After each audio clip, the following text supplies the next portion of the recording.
রাজধানী সহ দেশ জুড়ে চলছে লোডশেডিং। সবচেয়ে খারাপ অবস্থা ঢাকার বাইরে। গেল এক সপ্তাহ ধরে চলছে এই অবস্থা। এতে সাধারণ মানুষের ভোগান্তির পাশাপাশি ব্যাহত হচ্ছে শিল্প উৎপাদন।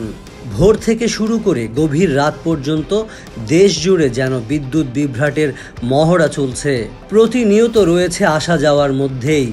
গাজীপুর পল্লী বিদ্যুৎ সমিতির সূত্রে জানা গেছে, জেলার ১৫৫টি ফিডারের মাধ্যমে বিদ্যুৎ গ্রাহকের কাছে পৌঁছানো হয়। এর মধ্যে ১০০টি ফিডার শিল্প কারখানার জন্য, বাকিগুলো আবাসিক।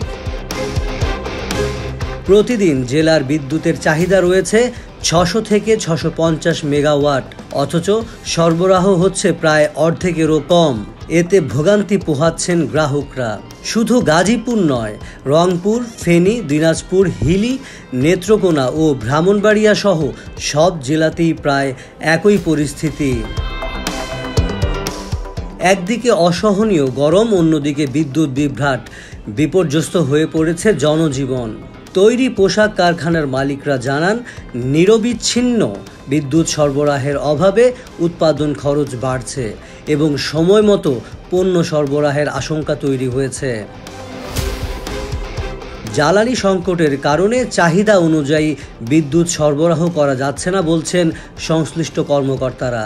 লোডশেডিং আরও দীর্ঘায়িত হলে সাধারণ মানুষের ভোগান্তির পাশাপাশি বড় ধরনের ক্ষতির মুখে পড়তে পারে শিল্প খাত।